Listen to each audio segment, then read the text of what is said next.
Welcome back. Thanks for hanging in there with us. And we're just going to continue talking about our three ladies and how their government interfered with their lives and they persevered. We're going to take a look at Billie Holiday next.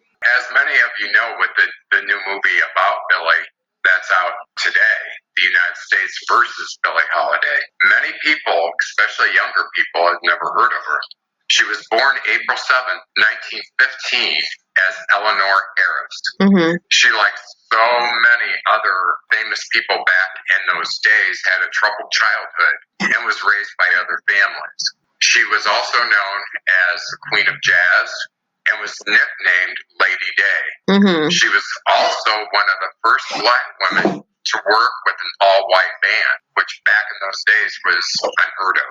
Yeah, those days were segregationists. Yes, and promoters objected to her race, and she eventually left the band under so much pressure. She did start to sing a song that seemed to raise eyebrows, called Strange Fruit.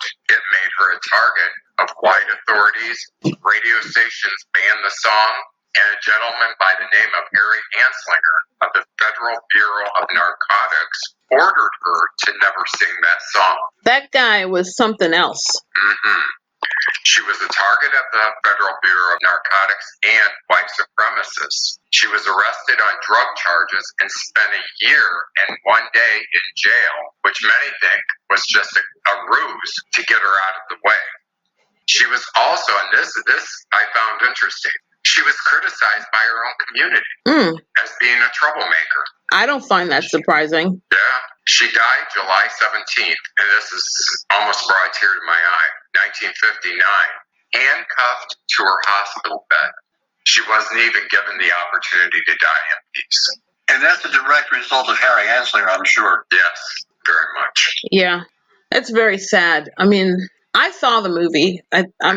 Tony, did you see it too? I know Dan saw it. Yes, I did.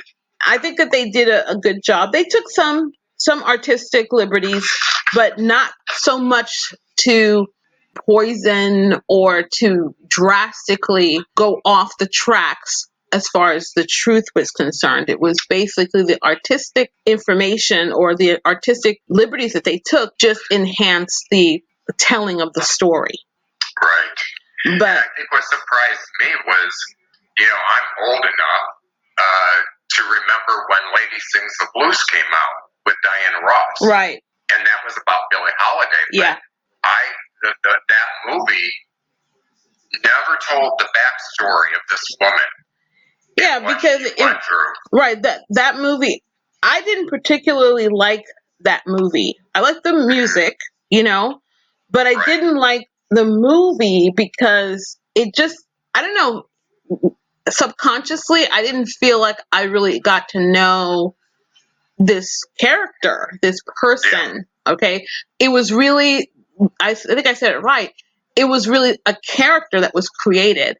And if I'm correct, I think that the movie was really, the script was born from a book that was written, a biography that was written on Billie Holiday that was basically like a nice version, nice version of her life. So, and it shows there's a distinct difference between Theme from Mahogany, Lady Sings the Blues, and Billie Holiday versus Government. Right. Mm-hmm. Yeah. And it seemed to really be the Lady Sings the Blues was more about the fashion in those days and the music in those days. I feel weird using this term, but that kind of whitewashed her life a little bit. Yeah, the whitewashing that happened in that movie, and I think you're correct, it was whitewashed. It was cleaned up. Another word is sanitized. Right, it was sanitized. Yeah. But I think when you think about it, like now we're looking back and we're criticizing. Back then, we weren't criticizing. I liked the movie. I didn't dislike it, But remember, that movie is one of very few that Black people were actually the starring roles. Not only did you have starring female role, but also a starring male role. Billie Okay, Williams. right. So I doubt that they would come in and do a feature movie like Roots. They're going to whitewash it for more acceptance, and that I have a problem with. Why is it every time that there's marginalized stories that people need to take it like in little bits of medicine? Why can't you just face the truth of how something happened, when it happened, and just live with it because it happened? It's not like you can erase it, Right. As we were talking about us doing this show and the people we chose to highlight in this show, after seeing the movie on Billie Holiday, doing a little more research on her myself, I did come across that YouTube video of her singing Strange Fruit in 1959. Right. And ironically, it was after that performance, she was arrested. Mm-hmm. Yeah. And that led to her dying in her hospital bed. Right. So she had to have known, one, that was going to cause her immense trouble and pain. And actually seeing the performance of her sing that song was so difficult to sit and watch because you knew exactly everything she was talking about, of the lynchings that were going on at the time. And it was physically, mentally, and emotionally painful to watch it. Yeah, very much. Mm-hmm. And the bravery of this woman came out, to me at least, because she knew they were waiting for her. They would sit at the bar and wait for her to sing the first note of that song, and they rushed the stage and arrested her on the spot. Right. I was just going to ask about that. Mm-hmm. That took a lot of guts. And everyone around her told her, don't sing the song. Yeah, it was amazing. It took a lot of guts. That's one of the reasons when you hear our bios, I didn't spend a whole lot of time on Marilyn Monroe for the simple fact that even our younger people today, when you mention Marilyn Monroe, they know who she is. But they know who she is, but they don't know her difficulties. No, but she did get much more attention than people like Billie Holiday and Frida Kahlo got. But they still whitewashed her. Yeah, definitely. Her information because of the people that she was involved with. Right. But Marilyn made the mistake of being associated with not only the political elite at the time, but also with organized crime. Right. And put those two together, it's not a good look. Right. So with Marilyn, there wasn't that, well, at least not documented that I've seen, that heavy interference with her life and her work. She was free to go and do what she wanted. That's right. Although she was being watched, and that definitely couldn't have been comfortable for her, but they weren't trying to topple her. Do you understand? Right. The other two, there was an active, deliberate plan and implementation to ruin these women's lives, and ruin their careers. At one point, Billie Holiday, they took her license away for entertaining. Without that license, you can't perform in any place that sells alcohol. And those were the main places that she entertained and made her income, her livelihood. And the other places would have been what they would call, like, I guess, juke joints or lounges or whatever. Yeah, but honky tonk type, circuit, and that wasn't lucrative enough, especially for where the responsibilities that she carried. She had her band. She had people that, she had a crew of people that she was responsible for. And it was all to keep her from singing that one song. That one song. And the thing that had to do with lynching. The thing that struck me was that a lot of times people try to stop you from doing something, and had they just stayed quiet, people usually don't even notice. People just like the song. All right. But when that song started gaining traction with the civil rights movement, it made it even worse. And Anslinger was determined to have that song shut down.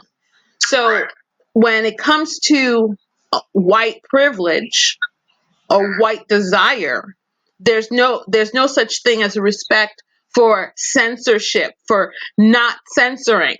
Okay, First Amendment rights go out the window when it's something that somebody, a racist leader, does not want. Well, and Dan, this might be a good time to talk a little bit about who Harry Anslinger was. Mm-hmm. Because I until this idea came up, I'd never heard of the man before. Mm-hmm. Right, me neither. It actually goes back to the days of William Randolph Hearst, mm-hmm. the Hearst media empire, mm-hmm. and marijuana. Yes. So at the time, marijuana was pretty much seen as a black drug and pretty much left alone. They got busted here and there, but it's no big deal. There's no major thing about pot laws in the U.S. But when it started creeping into white society, whites go to black clubs, they smoke it, they start using it. And at the same time, William Randolph Hearst owned major tracts, major acreage of timber to fuel his newspapers. Mm-hmm. And there was a push at the time to have hemp become the major product for paper.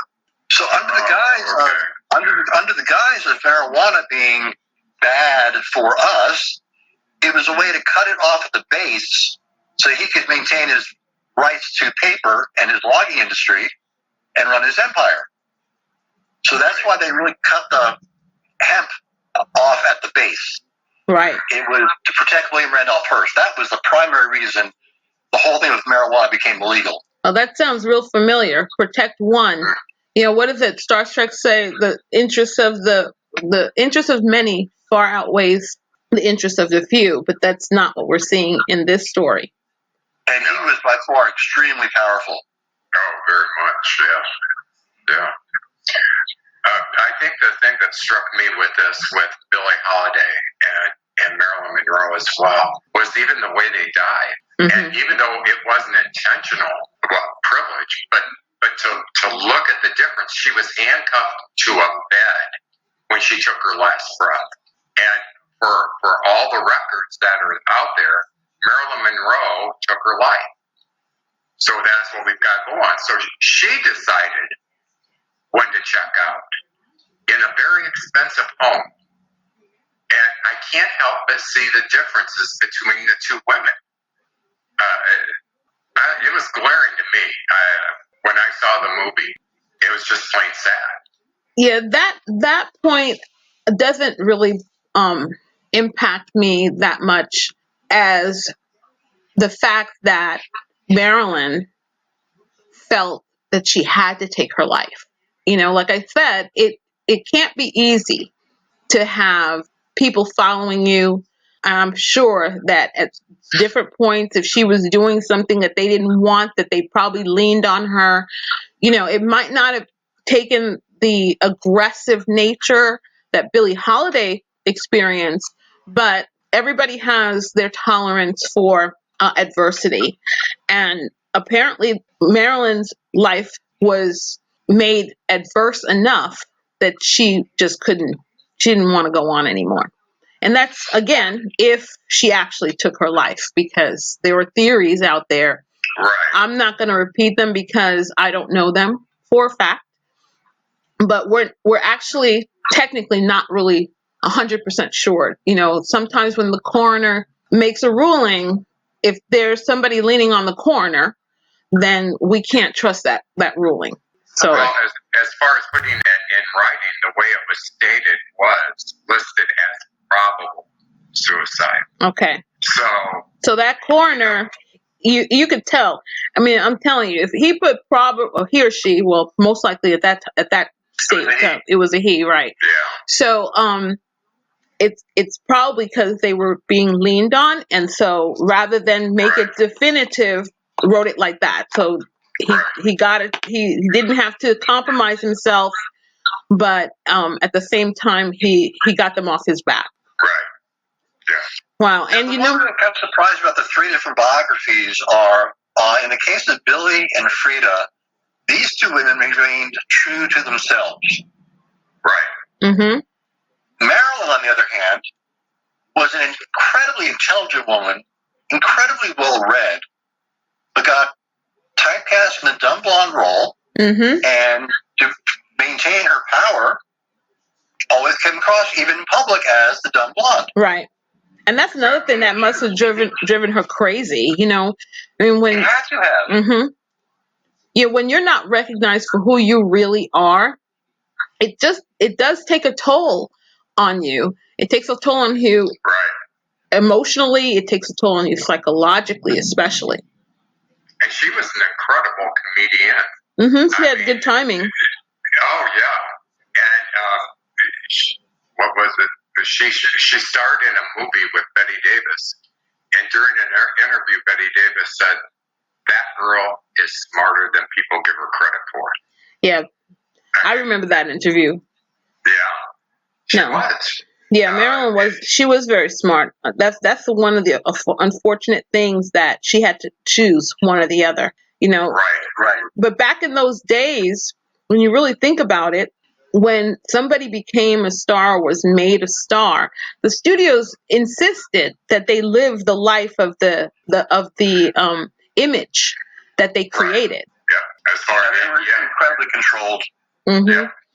Look how many men we now know that were gay, that were forced into relationships with women, right? Because the studios didn't want a gay leading man. So it's incredible. Well, I'm going to just add to this before we go on a break. Billie Holiday made sure to tell Anslinger in the movie. I keep saying his name wrong. How do you pronounce his name again? I say it's Anslinger. It's Anslinger. So, yes, it is. So Billie Holiday in the movie tells Anslinger that she is not going to confess, because in the movie they were trying to get her to confess at the hospital bedside, and she refused to confess, and she added that your children and your grandchildren will be singing Strange Fruit. And they are. Yep.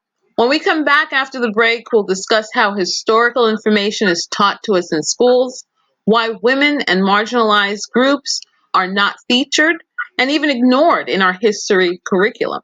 Why does it take a Hollywood movie to draw attention to horrific things that the government has done and continues to do under the pretense of keeping the population safe from whatever? Don't go away. RaceAware.